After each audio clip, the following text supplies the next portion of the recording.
18 months ago, I sat across from a client who owned a 100-unit Class B property. The occupancy was at 92%, rent growth was steady at 3%.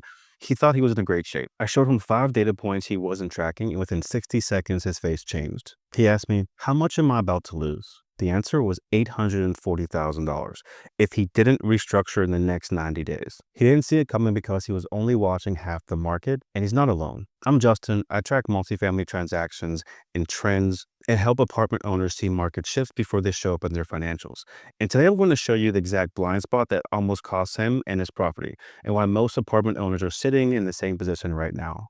Let me tell you about this owner. We'll call him David. David bought this 100-unit Class B property in 2019. He's a smart operator, former engineer, runs tight books, tracks his metrics religiously. Every month he reviews his occupancy rate, his rent roll, and his debt service coverage. And for 3 years, everything looked perfect. Occupancy above 90%, rents climbing, loan is current. But here's what he wasn't tracking: the construction pipeline in the submarket, market level absorption velocity, how is the lease expirations lined up with new supply delivery, what buyers were actually paying for properties like this, how lender appetites were shifting. He thought those were someone else's job to worry about. Well, it turns out those invisible variables are about to collide with his property in 9 months and wipe out 40% of his equity. So when David called me in January of last year, I ran what I call a 6-lever analysis. It's the same framework I use for every client. I'm going to show you what I found because if you own apartments right now, you need to see this. So lever 1, new construction pipeline. 400 units delivering within 2 miles of his property. Completion window, June through September, 9 months away. Lever 2, market absorption velocity. His submarket was absorbing units slower than the prior year. Absorption down 15% year over year. Translation, the market was already struggling to digest supply before those 400 units even hit. Lever 3, lease expirations.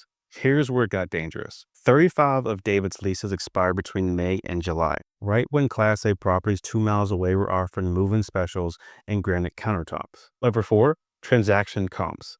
In the 6 months before I met David, transaction comps in his submarket had dropped 11%, not asking prices, actual closed deals. Buyers were underwriting more conservatively, the market was repricing. Lever 5, capital market shifts.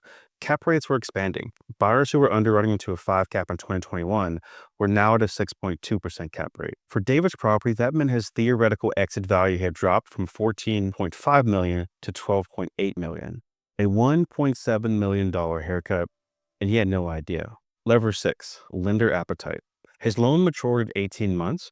When I called this lender, they had just tightened their minimum DSCR from 1.25 to 1.35. With his current NOI, he was at 1.32. If his occupancy dropped even 3 points during the supply wave, he'd fall below 1.3. His refi would get denied. So here's what David was facing: 400 new units hitting in 9 months, 35 lease expirations right when supply peaked, transaction values already down 11%, a DSCR covenant he was about to violate.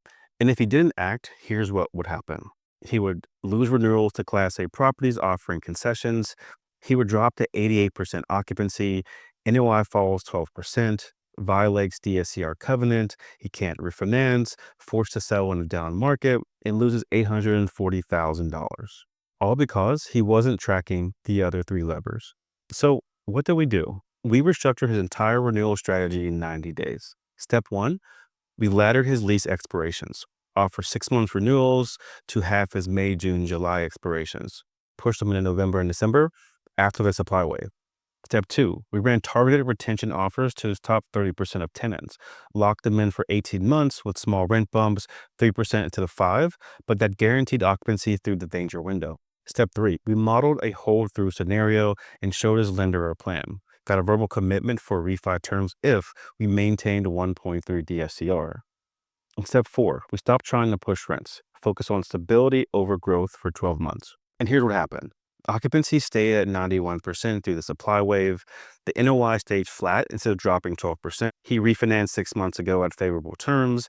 His property is now valued higher than it was at 18 months ago because the supply wave passed and his fundamentals stayed strong. He didn't lose $840,000. He protected his equity in position for the next cycle. But here's the thing. None of that would have happened if he'd only been watching his own 3 levers. Here's what I learned from David's situation and what I want you to take from this. See, most apartment owners track 3 things: their own occupancy, their own rent roll, and their own debt service. And they think that's enough. But the market doesn't move based on what you're doing. It moves based on what everyone else is doing. Because supply that's 2 miles away affects your renewals, buyer behavior affects your exit value, and lender appetites affect your refinance options. And if you're not tracking all 6 levers, construction, absorption, leases, transactions, capital markets, and debt, you're making decisions with half the data. And in markets where supply is outpacing absorption and lender standings are tightening, that incomplete picture can cost you everything. So here's what I'm doing. Over the next 6 videos, I'm breaking down all 6 levers, one per video, showing you exactly what I track, how the data connects, and what strategies work when markets shift. But before you watch those, I want to give you the same analysis I gave Dave. I publish a multifamily brief for all the markets that I cover. Tracks all 6 levers: construction, pipeline, absorption velocity, transaction comps, lender appetite, and the 90-day outlook. That's free. Download it below. Read it, see if the way I analyze the market makes sense for how you think about your property. And if you're sitting on 50 plus units and you want to make multifamily owner here in Virginia and you want to make sure you don't get in David's position, if you want someone tracking those invisible levers so you can see the collision before it happens, reach out. Let's talk about what asset management looks like for your portfolio. The brief is below. Video drops each week. We're diving into how to read construction pipelines and identify which submarkets are hitting for oversupply before it shows up in your vacancy rate. Let's make sure you see it coming.